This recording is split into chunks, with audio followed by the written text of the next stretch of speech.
Who decides whether you exist or not? In the history of the United States of America, there was a moment when this existential question was decided not in courtrooms, not in the offices of the White House, and not even on the Wall Street Stock Exchange. It was decided in one specific room, inside a house that, from the outside, seemed almost modest compared to the palaces that had sprung up around it. This is a story not just about brick and marble. This is a story about a woman who, with a single signature on an invitation card, could elevate a person to the pinnacle of the social pyramid or destroy their reputation forever. Welcome to Newport, Rhode Island, a place where the air is imbued with the salt of the Atlantic and the scent of old money. We stand before the gates of Beechwood Mansion. If you look at the neighboring buildings, at the gigantic marble monuments like the Breakers or Marble House, Beechwood might seem surprisingly restrained to you. A cream facade, classical lines, Italian style. No screaming gargoyles, no 3-story-high golden gates. But do not let this outward modesty deceive you. In 1881, when this house passed into the hands of new owners, it became the most unassailable bastion in the Western Hemisphere. It was a fortress, and the commandant of this fortress was a woman whose name was spoken in whispers, with a mixture of reverence and dread. Caroline Schermerhorn Astor. While other wealthy individuals built houses to trumpet their wealth, Mrs. Astor, as she was called, simply Mrs. Astor, without a first name, as if she were the only one in the world, used Beechwood to maintain silence. She did not need proof of her status. She herself was the proof. But why did this woman, possessing a fortune that, if converted to modern money, would amount to billions, feel a constant threat? Why did she transform her summer home into the most intricate filter, through which only the chosen few could pass? Inside this house is a ballroom, and in this hall there is one architectural feature that changed the social history of America. This hall accommodated exactly 400 people. Not 401, not 450. Exactly 400.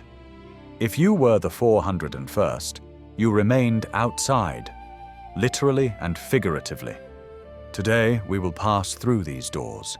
We will see mirrors that reflected not just faces, but the fear of losing one's place in life.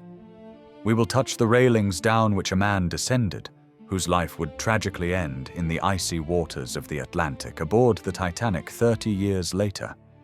We will see how Beechwood became the stage for the last great battle of the old aristocracy against the encroaching world of industrial sharks. It seemed impossible that this world would collapse. It seemed that Beechwood's parquet floors would forever feel the glide of the chosen one's silk slippers. But history, as we know, loves irony. What was created as a symbol of eternity and exclusivity became a monument to human pride and the inevitability of change. In the next 20 minutes, we will not merely examine the interiors. We will dissect the anatomy of power. We will learn how one house became the center of the universe for the Gilded Age elite, and what a terrible price its inhabitants had to pay for the right to sit on the throne. Why did Caroline Astor, a woman with an icy gaze and a diamond corsage, choose this particular cliff overlooking the ocean? What did she see, looking into the endless blue of the water, that others did not? And how did this house, intended to protect her family from the vulgarity of the New World, ultimately become a witness to the collapse of everything she believed in? To understand this, we need to go back. Not to the moment of the house's purchase, but much earlier. We need to understand what material this woman's soul was woven from. Because Beechwood is not just a building. It is the physical embodiment of her mind, her fears, and her absolute, unquestionable will. The story begins not with the foundation, but with blood. To truly understand the phenomenon of Beechwood and the Cold War that was waged within its walls, one must rewind time and look into the eyes of the woman who chose it. Carolyn Webster Schermerhorn was born on September 22, 1830, into a family that meant more to New York than a royal dynasty. Note the surname, Schermerhorn. These were the so-called Knickerbockers, descendants of the first Dutch settlers. They owned land in Manhattan when sheep still grazed there, and skyscrapers did not yet rise. For Caroline, the world was divided into two unequal parts: those whose ancestors arrived before the War of Independence and everyone else. She grew up with the conviction that social status is not something that can be bought. It is something one is born with, like eye color or the shape of one's nose. In 1853, an event occurred that laid the foundation for our story. Caroline married William Backhouse Astor Jr. This was not a marriage of passionate love. It was a merger of corporations. The Astors possessed colossal wealth, earned from furs and real estate, but in the eyes of the old Dutch families, they still remained slightly insufficiently refined. The Schermerhorns, however, had an impeccable reputation, but less cash. This union created an absolute monster of influence. Caroline received an unlimited resource for the realization of her ambitions. But against whom was she going to wage war? The world around was rapidly changing. After the end of the Civil War in 1865, America was experiencing an industrial boom. From nowhere, people with surnames Vanderbilt, Rockefeller, Carnegie appeared. They built railroads, extracted steel, and pumped oil. Their fortunes grew at a frightening speed, eclipsing the incomes of the old aristocracy. For Caroline, these people were barbarians storming the gates of Rome. They ate too quickly, spoke too loudly, and wore too many diamonds. Caroline saw in this not just bad taste, but an existential threat. She sincerely believed that she was the guardian of civilization. If money were allowed to determine status, she reasoned, society would plunge into a chaos of vulgarity. It was then that a strategy was born in her, which was as brilliant as it was cruel. She understood that she cannot prevent the nouveau riche from earning money. She cannot forbid them from building palaces. But she can deprive them of the main thing, recognition. She can make their wealth socially useless. What is the point of having $10 million if the doors of the only house that matters are closed before your nose? Caroline decided to become America's chief gatekeeper. She transformed her life and her homes into impregnable bastions of etiquette.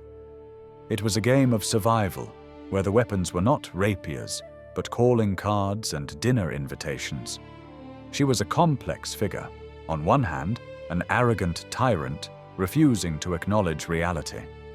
On the other, a woman trying to preserve a world understandable to her, which was crumbling under the onslaught of progress. She was not just a snob, she was an ideologue of the old order. And for the realization of her plan, she needed a staging ground. She needed a place where she could physically separate the wheat from the chaff. That place was to be Newport.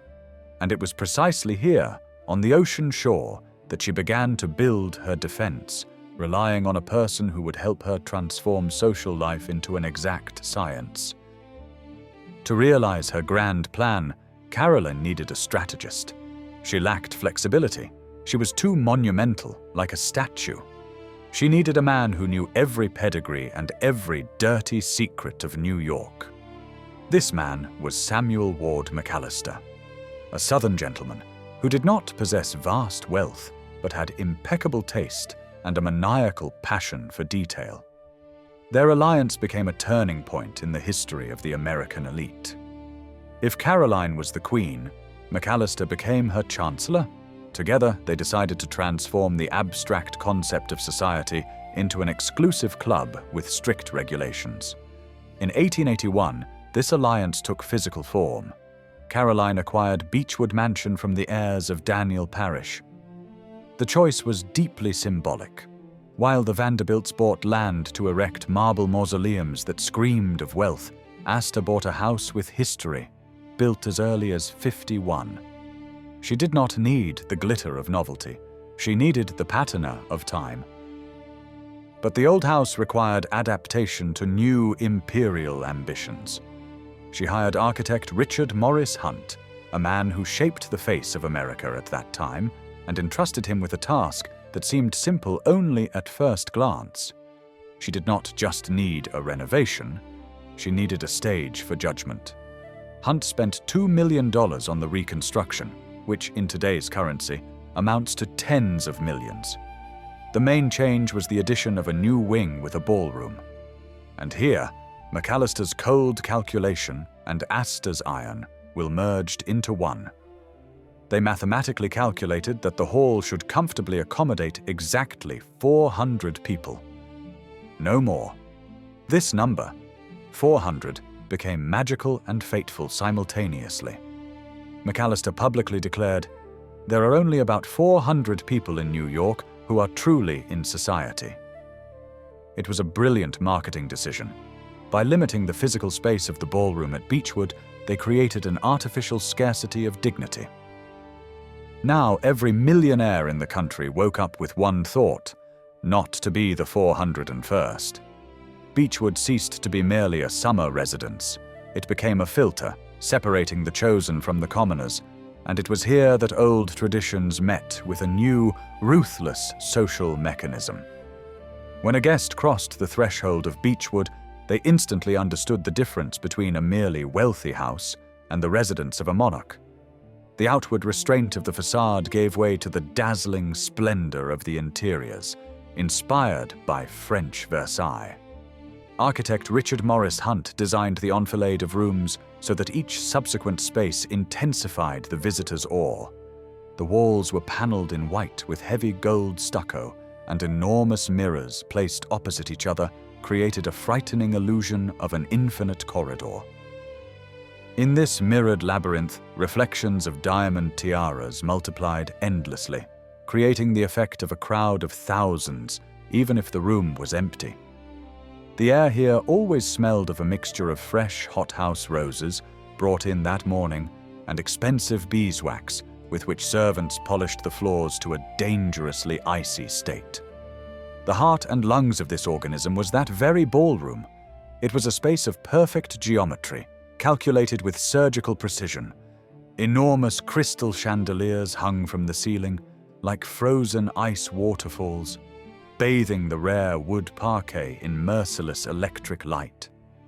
There were no dark corners here where one could hide from the hostess's scrutinizing gaze. Everything was in plain sight. Dozens of servants in blue livery, the Astor family's signature color, moved absolutely silently, like ghosts, serving champagne and disappearing into the walls. This invisible army ensured a flawless rhythm of life where not a single napkin could lie crooked. But the most powerful psychological tool was the reception area. Caroline Astor never met guests at the door. She waited for them deep inside the house, standing beneath a colossal portrait of herself, painted by the famous artist Carolus Duran. This created the effect of an overwhelming double presence. The living queen and her immortal, majestic image looked upon the entrant simultaneously. The guest had to walk through the entire hall, feeling the gaze of hundreds of competing eyes, to approach her. Louis XIV-style furniture, heavy wine-colored velvet drapes, marble fireplaces where a fire burned even in summer. Every detail screamed of legitimacy and eternity. Beechwood was designed not for comfort, but as a temple of personality cult, where every chair and every vase served one purpose: to make you feel your insignificance before the grandeur of Mrs. Astor. Behind the flawless facade of Beechwood, where every gesture was meticulously choreographed, lay a deafening personal emptiness. William Backhouse Astor Jr., the man whose money paid for this spectacle, hated it with every fiber of his being. He openly called life at Beechwood unbearable and escaped to his enormous yacht, Ambassadress, preferring the salty wind and the company of women of dubious reputation to his wife's stifling etiquette. Caroline remained alone on her throne. Herein lies the tragic ambivalence of her figure. She was an all-powerful queen of society, but an absolute loner in her own marriage. We must ask ourselves, was she a heroine, defending culture from vulgarity, or a tyrant, sacrificing the happiness of her loved ones for an abstract idea of elitism? The catalyst for the catastrophe was a woman Caroline had refused to acknowledge for years. Alva Vanderbilt. It was a war of two worlds, and Alva struck at the most vulnerable spot, a mother's heart. In 1883, Caroline's daughter, young Carrie, dreamed of attending the Grand Vanderbilt Costume Ball. She prepared her costume, rehearsed the quadrille. But on the day invitations were sent out, the envelope for the Astors did not arrive. Alva delivered a brilliant tactical blow, stating, "I cannot invite Miss Astor, for Mrs. Astor has never called on me nor left her card." It was an ultimatum. Caroline faced an impossible choice: preserve her pride and principles, but break her beloved daughter's heart and make her an outcast among the youth, or publicly humiliate herself before the upstart. The moment Caroline Astor's black carriage drove through the gates of the Vanderbilt home to leave a tiny piece of cardboard marked the beginning of the end of an old era. It was an act of maternal love, but simultaneously an act of capitulation. The Queen blinked. For the first time, human feeling triumphed over iron regulations, but this weakness fatally fractured the foundation upon which Beechwood stood. The illusion of impregnability dissipated. The gates were open. The visit to the Vanderbilts was just the first crack in the dam. The 20th century burst through Beechwood's doors, sweeping away the conventions Caroline had built for decades. In 1908, the Queen of Society passed away. For the first time in a quarter of a century, absolute, deafening silence reigned in Beechwood's ballroom. The house, which had been an instrument of power, was orphaned. It passed to her son, Colonel John Jacob Astor IV, and this transition marked a radical transformation of the very essence of the Astor legacy. John Jacob was a man of a completely different era. If his mother looked to the past, trying to preserve it, Jack, as his intimates called him, was obsessed with the future. He was an inventor who patented a bicycle brake and a road-paving vibrator.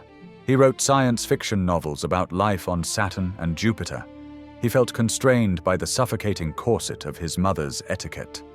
Beechwood ceased to be a fortress of snobbery and became the home of a man seeking personal happiness. At 50, going against all societal rules, he divorced and married 18-year-old Madeline Force. It was a scandal that would have made Caroline turn over in her grave, but Jack didn't care. To escape the gossip, the couple embarked on a long journey to Egypt and Europe. The crisis that forever changed the fate of Beechwood and the entire dynasty did not occur in the ballroom, but in the middle of the North Atlantic. In the spring of 1912, Jack and a pregnant Madeleine were returning home to start a new life in a renovated Beechwood. They bought tickets for the most luxurious liner in history, the Titanic. On the night of April 15th, a disaster struck that nullified all plans. According to survivors, John Jacob Astor displayed the very nobility his mother only spoke of. He helped his young wife into lifeboat number 4. He asked an officer if he could accompany her, given her delicate condition. Upon being refused, he did not argue, did not try to buy a place, did not use his name, which opened any door in New York. He simply stepped back, lit a cigarette on deck, and remained to await the end with the ship. The wealthiest passenger on the Titanic, the owner of Beechwood, a man whose fortune was estimated at $87 million, died, crushed by a falling smokestack of the ship. His body was found later. In his pockets were a gold watch and several $1,000s, which were worthless in the icy water. Beechwood awaited a master who never returned. The tragedy transformed this house from a symbol of arrogance into a monument to human fragility. All the gold, all the etiquette, all the lists of 400 names proved powerless in the face of the cold element of death. Ambition gave way to sorrow, and grandeur to emptiness. Today, if you walk along the Cliff Walk Promenade in Newport, you will see Beechwood, still standing on that same cliff, buffeted by the same salty Atlantic winds. But the history of this house has completed an amazing, almost mystical circle, which transforms the biography of the Astor family into a universal parable about time, pride, and the true price of legacy. After the death of John Jacob Astor IV on the Titanic, the house became orphaned. His widow, Madeleine, lived there for a while, but the era that this mansion epitomized sank beneath the waves along with the ocean liner. The 20th century was merciless to old palaces. Many were destroyed, others converted into apartment buildings or museums with cheap souvenirs. Beechwood also went through a period of humiliation, serving as a venue for theatrical performances where actors portrayed those who once decided the fates of the world within its walls. It seemed Caroline Astor's spirit was utterly desecrated. However, in 2010, an event occurred that could be called an irony of history or a restoration of justice. The mansion was put up for sale and acquired for $10.5 million. The buyer was Larry Ellison, co-founder of Oracle Corporation, one of the richest people on the planet, a man who made his fortune in technology, the very industry that ultimately destroyed the old world of aristocracy. Imagine Caroline Astor's face if she had known that her sacred temple was bought by a man whose wealth was created not by land or furs, but by invisible software code. To her, he would have been worse than a Vanderbilt. He would have been an alien. But it was this outsider who accomplished what the heirs of old money lacked the means or the will to do. Ellison invested over $100 million in Beechwood's restoration. He did not tear down walls or turn it into a high-tech villa. On the contrary, he restored every detail with fanatical precision, returning the house to its original grandeur, to house his collection of 18th and 19th century art. The circle closed. The money of the new era saved a monument of the old era. This teaches us the main lesson. The battle between old and new money, to which Caroline dedicated her entire life, is meaningless in the face of eternity. Capital has no scent or age. It only has a function, to create or to destroy. Beechwood survived not because of its creator's snobbery, but because the beauty she tried to monopolize ultimately proved stronger than her prejudices. What does this story teach us today? We look at Beechwood and see a mirror of our own ambitions. Caroline Astor invented a list of 400 people to create an illusion of exclusivity. Today, this list has mutated. We no longer queue for a ballroom in Newport, but we just as desperately strive to get into private chats, get a verification checkmark on social media, or see our name on the Forbes list. The mechanics of human vanity have not changed in a century and a half. Only the scenery has changed. We are still just as afraid of being the 401st, superfluous, unnoticed, left outside the door. The story of Beechwood is a reminder that any lists and rankings crumble to dust. The only thing that remains is what we have created, and how we departed. In the finale of this saga, a great literary image comes to mind, created just a few years after Jack Astor's death. J. Gatsby, looking at the green light on the other side of the bay. The Astors were the ones who lit that beacon for all of America. They created a myth of unattainable grandeur. But, as in Fitzgerald's novel, this myth proved fragile.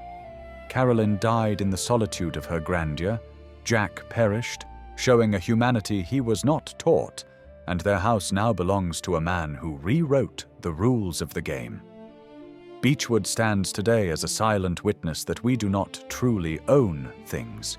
We are merely temporary custodians. We rent our place in history, paying with our actions, not our bank accounts. The walls of this mansion have heard the rustle of silk dresses, the clinking of crystal glasses, the cries for help of those drowning in the ocean, and the quiet hum of servers of the new digital age. But if you step out onto the terrace and close your eyes, you will hear only one thing: the sound of waves crashing against the rocks. The very same sound that Carolyn Astor heard when she first set foot on this shore. The ocean does not care who you are, a queen of society or a stoker on a ship, and in this great indifference of nature lies the only true freedom.